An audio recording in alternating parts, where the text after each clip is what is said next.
Welcome to HorrorBabble. In collaboration with Rue magazine, we return once again with a brand new 5-episode series, Werewolves and Dogmen. To get things rolling, we've a tale in store for you by Bloch, Flowers from the Moon. This one was published in Strange Stories back in August of 1939. Stranger than the fact of the spatial voyage itself is the horrible doom of lycanthropy. Subsequent episodes will follow every Wednesday through to July 2nd. We hope you enjoy this one, folks.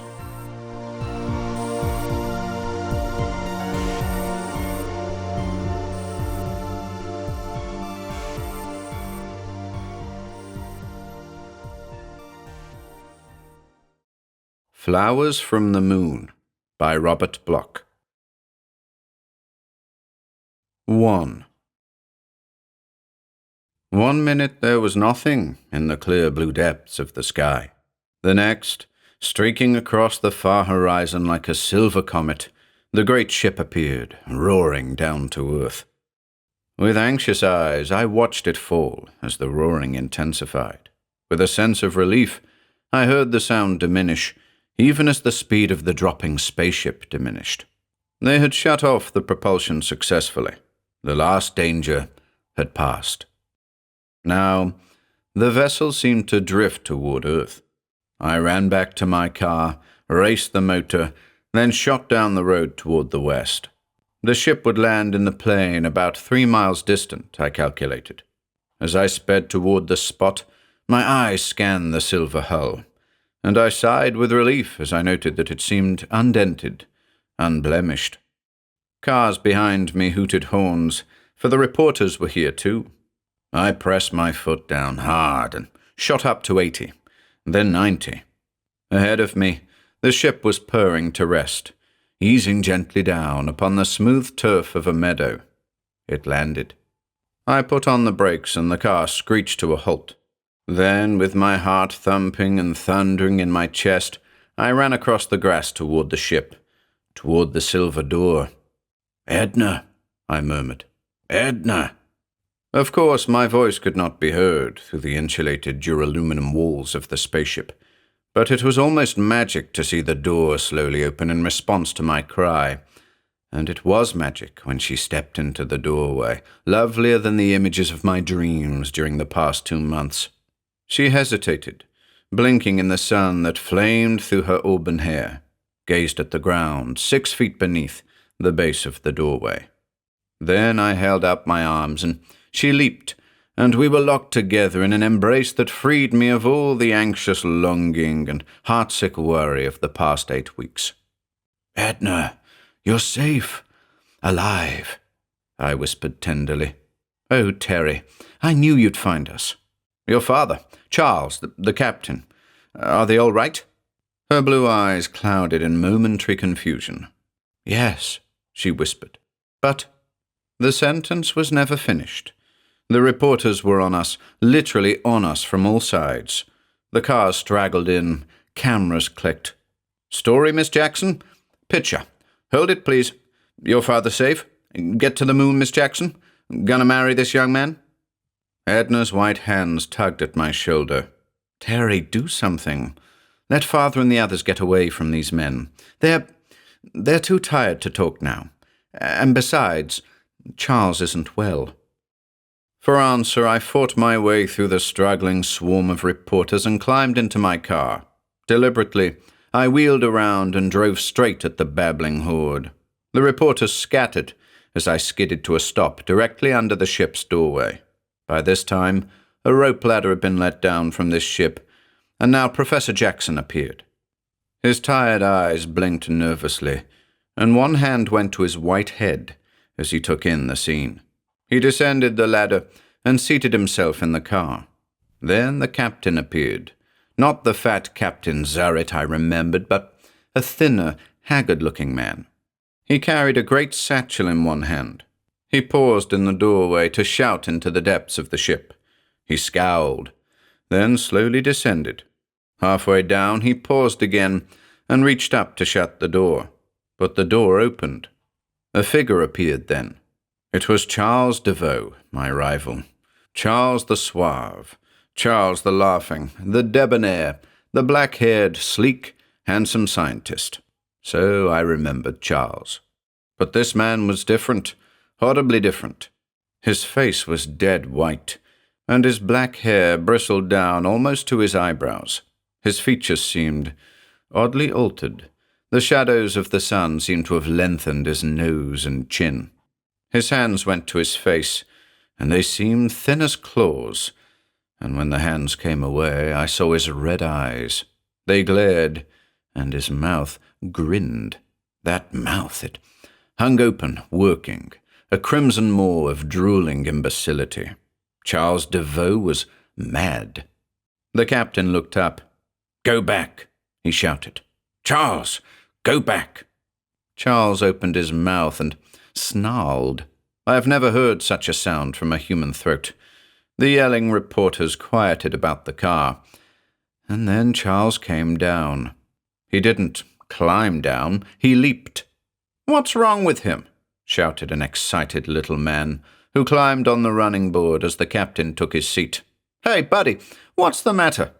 Charles leaped and landed, not on the running board, but on the shoulders of the little man. With a sound I can only describe as a growl, Charles bore the small reporter screaming to the ground. His hands clawed at the little man's throat, and his mouth gaped open, and then he snarled and put his mouth to the reporter's throat and bit. Edna was shuddering at my side, and the professor was screaming something in a high, hysterical voice. The reporters were tugging at Charles, pulling him away. I tried to free myself, but Edna clung to me, sobbing. The captain acted. With a single gesture, he pulled out a revolver and fired. There was a moan, and Charles fell backward, hands clawing the air, fell backward from the bleeding horror of the little man's torn neck. And then the captain heaved the crumpled figure of Charles into the car and snapped, "Drive, Terry! Drive like hell!" I did. We were safe at last in the laboratory, safe from the screaming headlines. Jackson returns from moon. Jackson's daughter returns from moon voyage to wed. Madman in Jackson's lunar party attacks reporter. We were safe in the laboratory, and Captain Zarrett had gone back to remove the party's effects from the spaceship. The professor and Edna sat beside me in the room, while upstairs Charles Devoe tossed and moaned with a bullet through his shoulder. "Tell me," Professor Jackson began, "have you kept the charts?" I nodded, a bit ruefully, I must confess. It was something of a sore point with me, those charts and records of the voyage I'd astronomically recorded while they were away.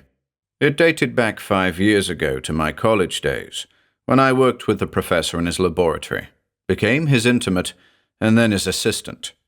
During those years, I met and learned to love his daughter, Edna, and during those years, my life, like his own, was centered about his plans for a voyage to the moon.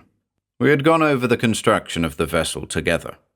Then, Dr. Charles Devoe had come as assistant. He designed the actual spaceship, while I plotted the course by astronomy. Edna had helped me, and we had all worked with but a single goal for years, that voyage to the moon and return.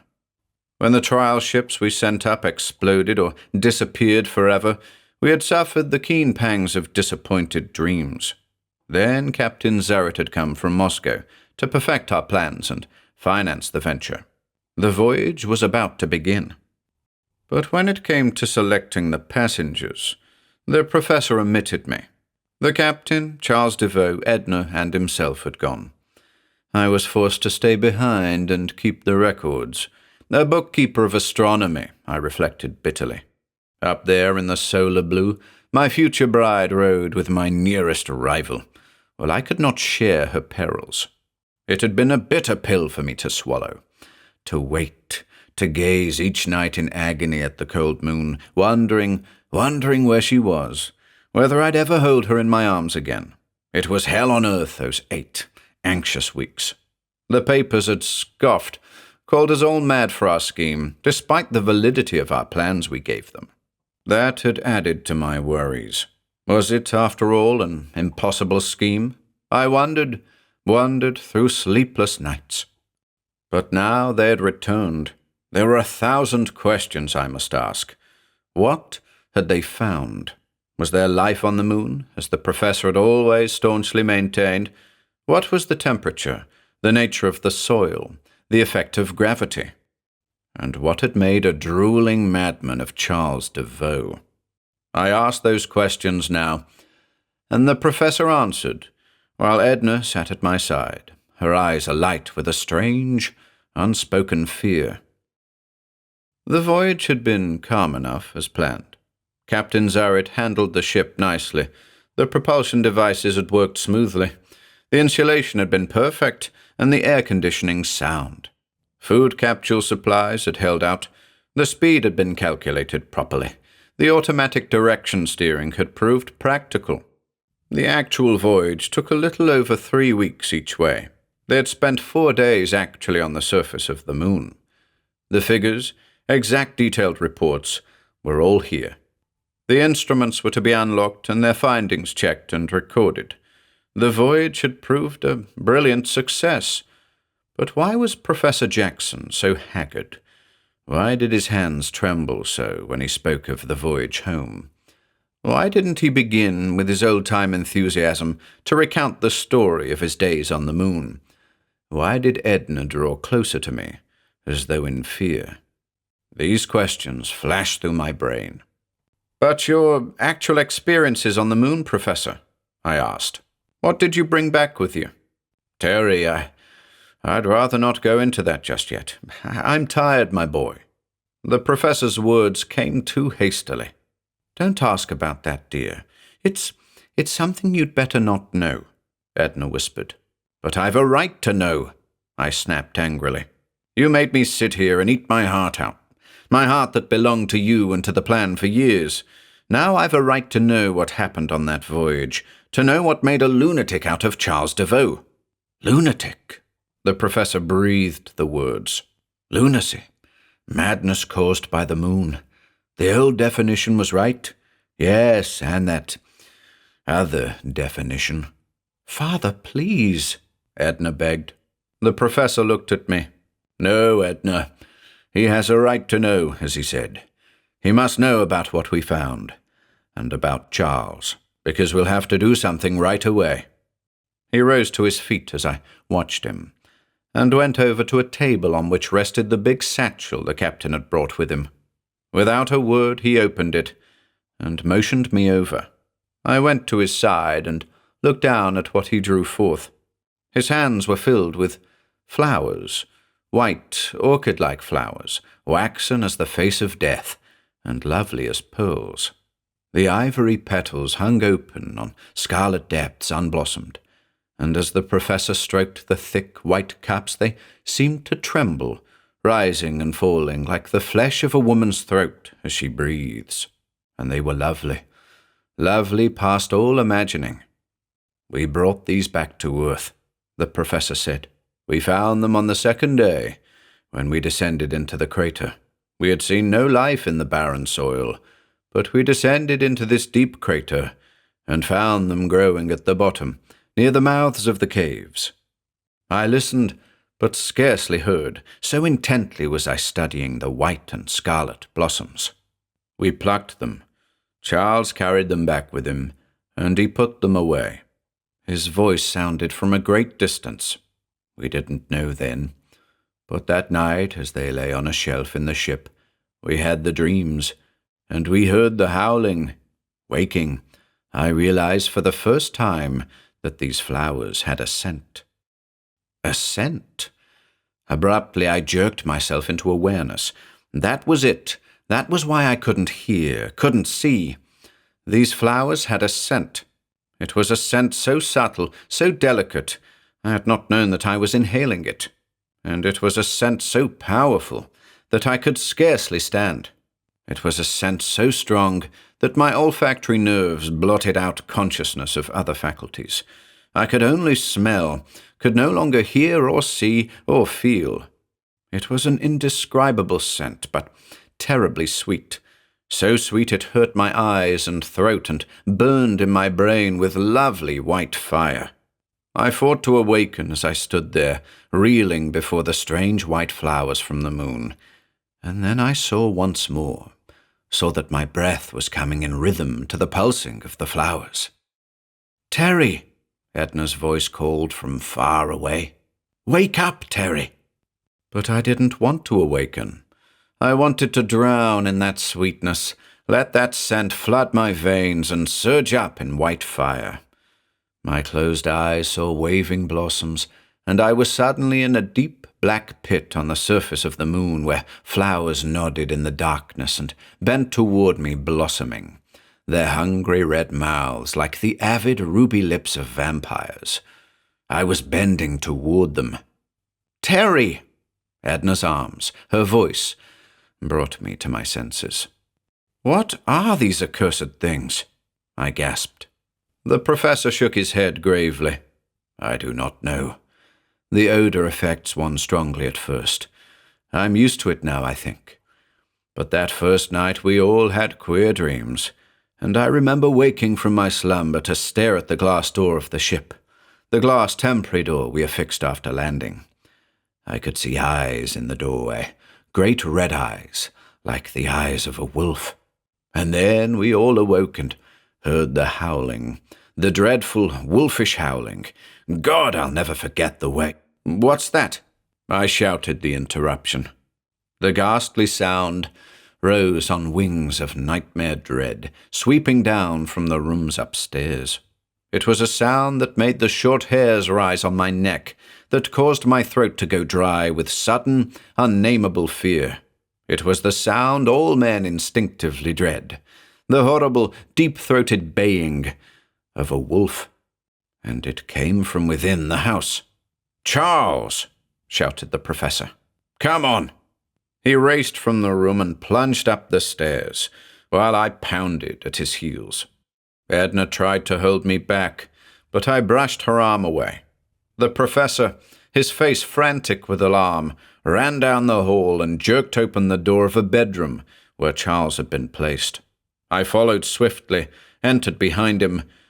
Too late, for as the door opened, the horror sprang. The professor went down, and then the thing was at his throat, tearing and tearing, with that monstrous growl rising from a fanged maw as it bit and snapped. I staggered back, my eyes blurring at the enormity of the dread I saw before me. It was not Charles Deveau attacking Professor Jackson. Deveau had disappeared. He was not in the room. There was no Charles Deveau anymore. There was a wolf. The face I thought lengthened in the sunlight shadows was now completely gone. It was a snout, a furry-rimmed, gleaming muzzle with wicked red jaws, from which the long yellow fangs protruded. The claw-like hands were claws, and the naked body was furry and shaggy as a gigantic wolf's body is shaggy. That nightmare metamorphosis had occurred, and now this thing tore at the professor's helpless throat, and then it looked up at me and snarled, and sprang. I flung up my arms to shield myself from the ripping talons. One hand struck against the coarse hair of the beast's shoulder, and the lupine creature yelped with pain. My hand had touched the wolf's shoulder where it bled from a bullet wound which Charles Deveau had sustained.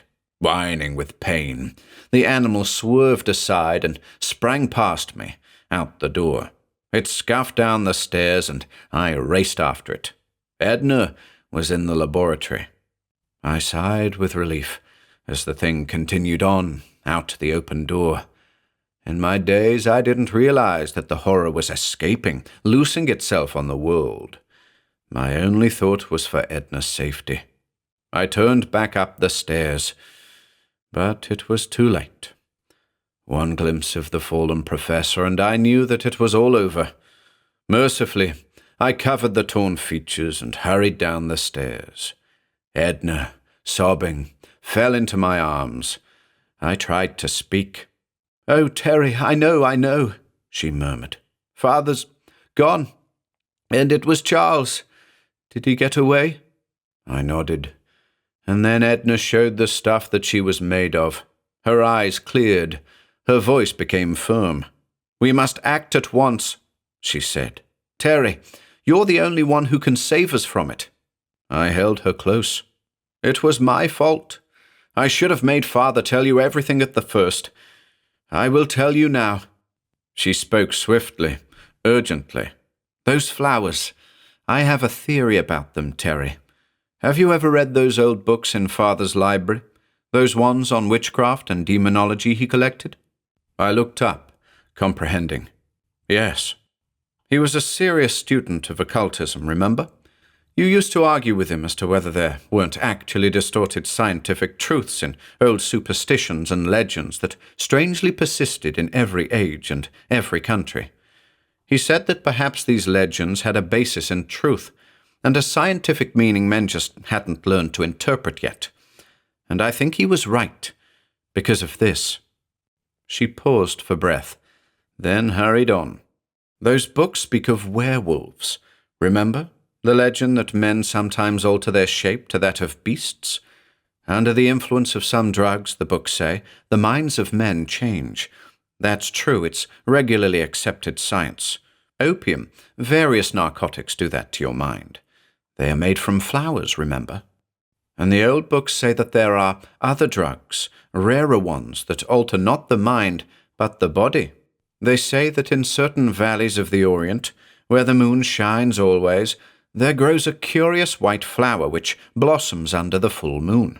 The books say that those who breathe the scent of this flower change their bodies and become wolves, werewolves. Only a silver bullet slays them, once they breathe the scent of these strange, rare flowers that legends say grow from seeds that drift in space, seeds that come from the moon." When she paused for breath, I spoke hesitantly. "You mean that—" "Yes, Terry, don't you see? And those other medical theories of olden days about lunatics, people who go mad when the moon is full? The moon influenced their minds, those ancient savants believed. The moon is a strange thing, Terry. It's a weird world that controls much on Earth. It affects our tides, influences our seasons. Why not our minds? The old faiths that worshipped the moon were aware of long-forgotten truths. These white flowers that grow on the moon, you smelled them, and you know what happened to your own mind. It's true." "But Charles Devoe, what did he do?" "We were asleep that first night after plucking the flowers. Their scent filled the ship, although we didn't know it then, and the howling awoke Father. He saw the wolf outside. It howled, and Charles began to howl in return. It was horrible. Father and Captain Zarrett knew at once that he had gone mad somehow. We strapped him to the bed, but he was raving about flowers, about how he had sat there poring over them all evening. We didn't listen to him then, thinking that he babbled in delirium brought on by some strangeness in the lunar air, or by the rigors of the trip. But the wolf howled outside, and Charles raved about the white flowers and a change within his blood, and how he felt his body going wrong. That was the worst, Terry.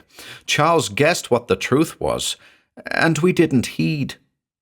The wolf vanished. Father went back to the craters again, though I begged him to leave at once. But he was so excited by the possibility of life on this dead planet, particularly such a high form as canine life. He theorized as to how this particular form managed to maintain its existence. He searched for hours. When he came back, he was pale, stricken, and aged. Charles was worse, straining at his bonds and howling continuously. We put the flowers away, still not believing in their potency, and we started back. The return voyage was terrible.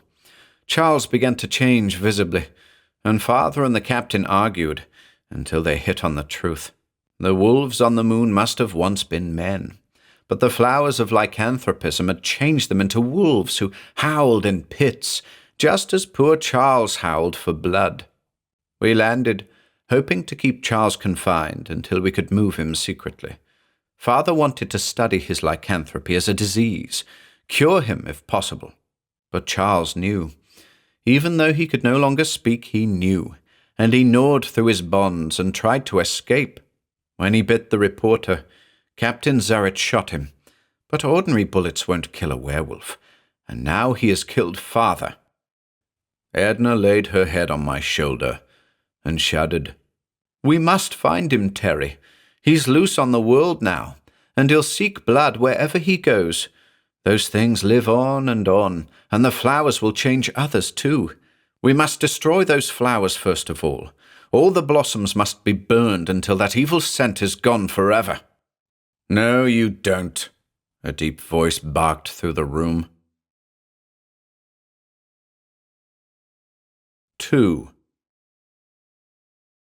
Both of us turned to see the set face of Captain Zaret.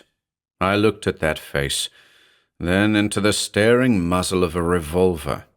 "Lucky I arrived in time," the captain said.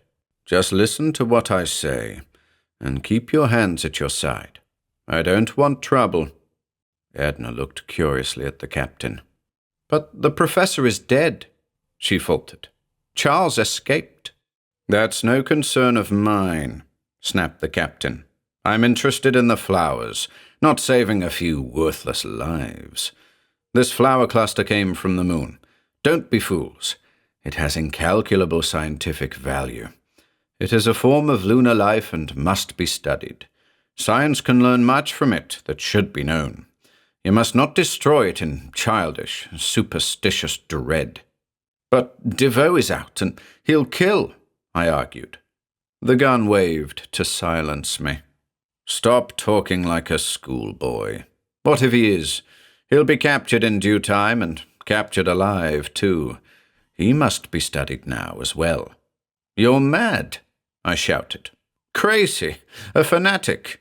Science or no science, there's a horror in these blossoms that must be destroyed to save humanity.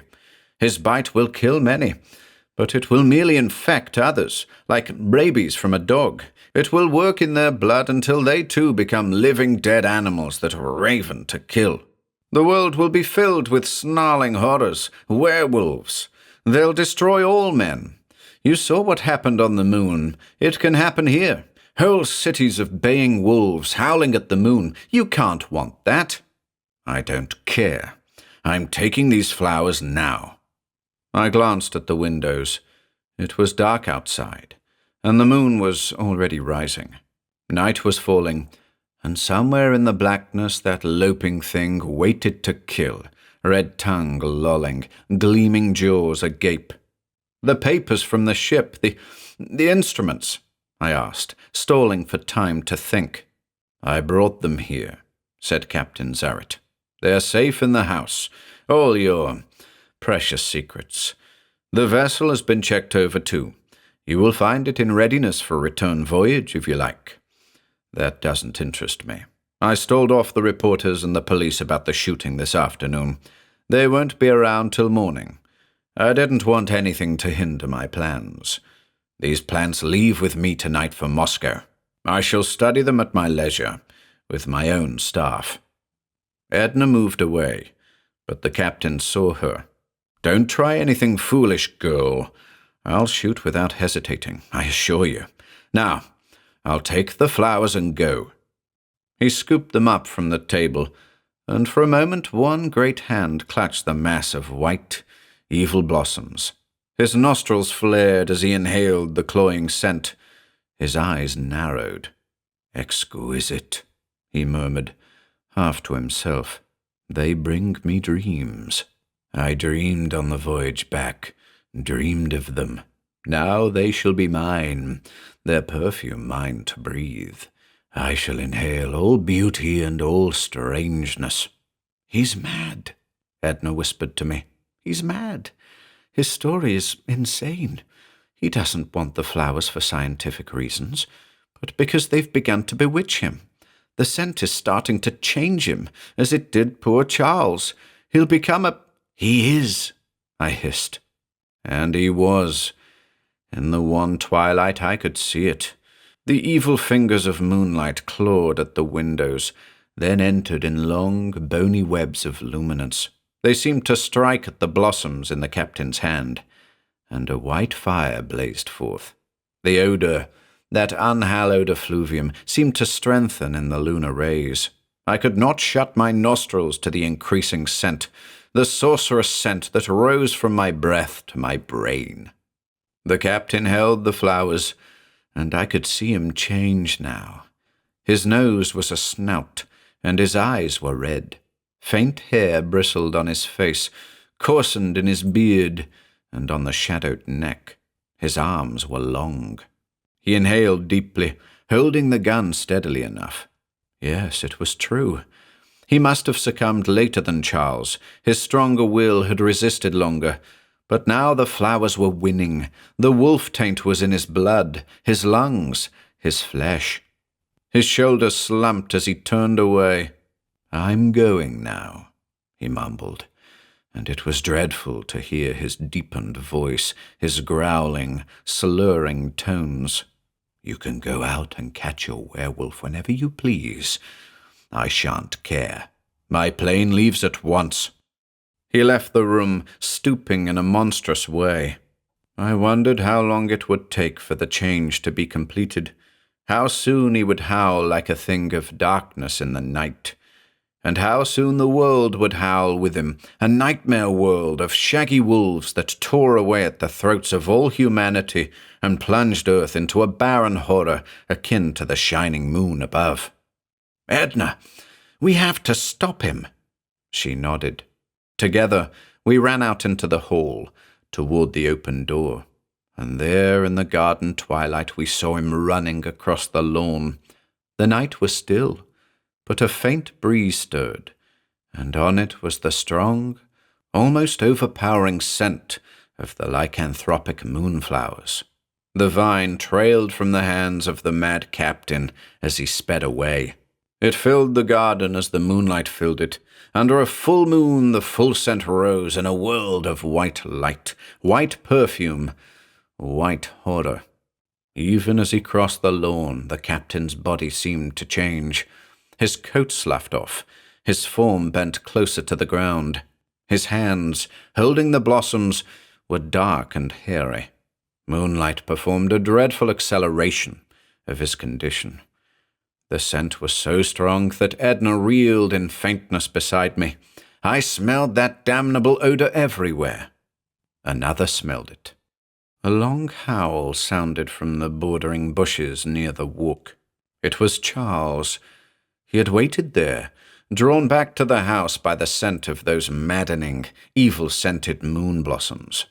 The captain turned halfway. Charles saw him, crept from the bushes, shaggy body crouching close to the ground. The captain held up one hand as though to shield himself, and the blossoms glistened sickly in the pale moonlight. Then Charles leaped forward. The wolf head dipped, raking talons hurled the captain to the ground.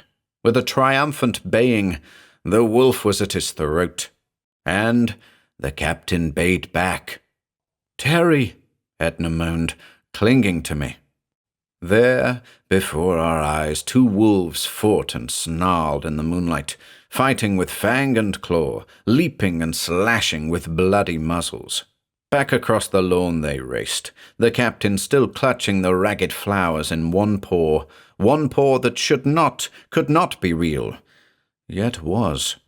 The yelping rose in our ears, champing jaws grated on bone.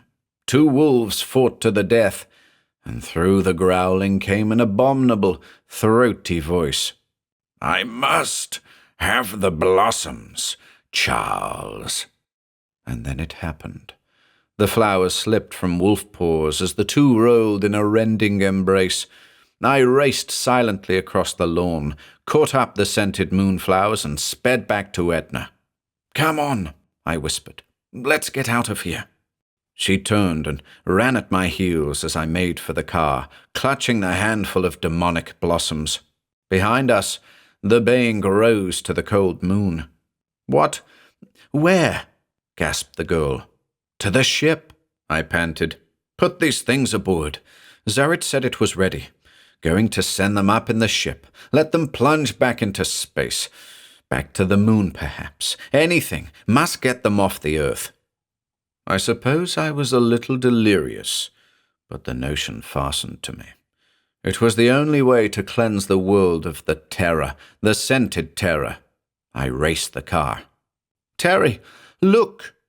Down the silvery white road that gleamed in the moonlight behind us, 2 figures loped, 2 fully formed wolves. Charles and the captain had discovered the theft of the blossoms, and now they pursued. It was a mad race through midnight with 2 creatures of myth howling at our heels, the scent of doom welling in our nostrils as I shot the speed up. Up. We turned. The running forms vanished from behind us. Yet they were coming. And I was in a garden, a cool, sweet garden, and the air was a white wine that I breathed richly, intoxicating myself with the deep fire of strange new life. I was in a garden, and Edna was beside me, eyes closed, lips open to inhale the magic perfume of rapture. No, I wasn't in a garden. I was in a car, doing 70 miles an hour down a moon-blazed road, while between my face and Edna's rested the damnable cluster of vampiric blossoms, their scent sucking our souls out with every breath. The cursed things were getting at us. I dared not throw them away. Those things behind would catch up, find them. I dared not. I had to fight to keep awake, to keep speeding down the road toward the ship. Yet I didn't want to fight. I wanted to sleep, to rest, to forget everything except the beauty of perfumed dreams. Now I understood the enslavement of opium eaters, of hashish addicts who sought strange worlds of the mind at the expense of their bodies. Edna must not be exposed to this scent any longer. I shot up to 100, screaming down the road toward the plain where the ship rested. Edna lay white and still, her bosom rising and falling in rhythm with the weaving blossoms that coiled out as though to touch her milky, moon-white skin. Edna! We jarred to a halt before the great gleaming bulk of the ship. I wanted to rest. I could smell the scent, and I wanted to rest. The moonlight hurt my eyes. So easy to close them, to forget. Blinking painfully, I threw the door open and jumped to my feet. I shook Edna into wakefulness. She moaned. Come on, I panted. Hurry! The ladder still hung, although the door was closed. I forced Edna to mount before me, placing the blossoms in her hands. It was awful to see her fingers close lovingly about the stems of the leprous growths. Awful to see the cataleptic stare in her eyes, the way those eyes slanted in the moonlight. But I had to have my hands free to support her, to urge her upwards. We scrambled up the ladder, and I prayed that the door was unlocked. It was. The captain had left in haste. We pulled ourselves into the darkened cabin of the ship. I fumbled for lights. Edna crouched on the floor, clasping the flowers to her face. I had to tear them away from her. In the little cabin, the scent rose strongly, compellingly. We had to get out of here. I fumbled with the panel controls. Impossible, of course, to chart a course, to plan. Just throw the switch with a half-minute's delay, catch hold of Edna, and hurry out in time to be clear of the ship as it left, taking with it in its plunge those damnable blossoms. That was the only way. Get those things off Earth before it was too late. I studied the panel for a moment. There must be no hesitation. We were in danger from the scent ourselves, or was it a danger? It was so pleasant, that odor, so peaceful. Why not surrender? And then, from without the door, from the ground below, a long, dreadful howling from two throats. They had found us, and they were waiting. That was the end. We couldn't escape. I knew it then, knew that the things that waited would rend and tear if we ventured outside. And here, within the cabin, the flowers still rustled as though filled with alien, moon-given life. The scent rose stronger on the air. Edna lay still beside the blossoms, breathing. Howls arose from the outside. I found pen and paper then. Had to keep from going mad. Had to concentrate on something, anything but the howling outside and the quiet horror of scent within. So I scribbled this. I don't know how long I've been sitting here. There is no howling any longer, but low whining sounds proclaim that the waiters are patient. My task is finished, but I cannot step outside to face those ravening fangs set in what were once human throats. Nor can I stay inside. The air is close. No, there is no air any longer. There is merely the scent. For a while it weakened me while writing, but now it seems to be easier to breathe. I can hear myself breathing, quite hoarsely, but easily enough. I feel a little better, a little stronger. Perhaps I'm immune. Edna is still asleep, but she's stirring. Maybe she too is immune. I pray that this is so. She is waking now. The flowers still move, her breathing is attuned, and so is mine. Perhaps there's nothing to worry about. But what shall we do? It is difficult to write these last words for some reason. The labor makes me glance down at my hands, and I read the answer there. My hands are growing darker. There are hairs sprouting on them. The fingers are curling. The dark hairs are sprouting. I know what I must do now. I thought we'd throw the switch and leap out and send the flowers back to the moon or back into space. But we cannot leave. That was the problem, but it has been solved, dreadfully solved. We shall have to go with the flowers now, out into space. My hands are hairy. Sitting here in the close confines of the cabin has done it. I have breathed too many fumes. No wonder I don't mind it any longer. Don't try to resist that cursed scent. I'm changing. How soon, I wonder? Better start the ship now. Edna mustn't know. I pray to God she doesn't know. The knowledge would kill her. Just start the ship and pray she doesn't suspect at first. Good idea. If she doesn't know, then she'll trust me. She is smiling at me now, bravely. Her blue eyes so frank, so trusting. And still she breathes in rhythm with the white blossoms. I won't tell her, because then, when I get hungry enough— why do I get hungry when I look at her now?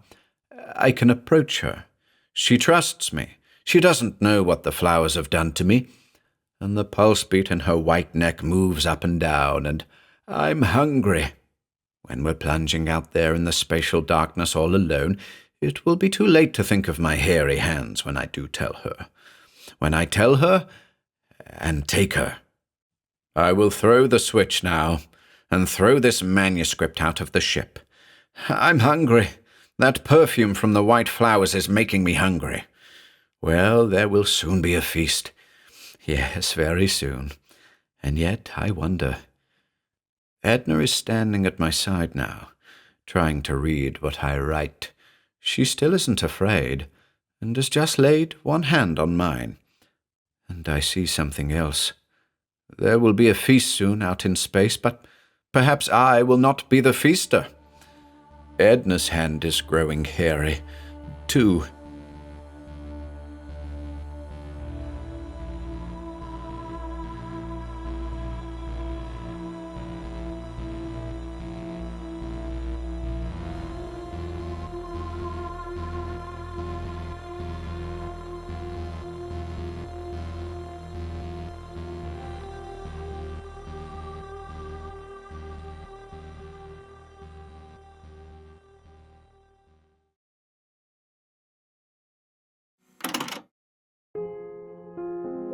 If you enjoyed listening today, be sure to subscribe to the channel by hitting the red subscribe button below.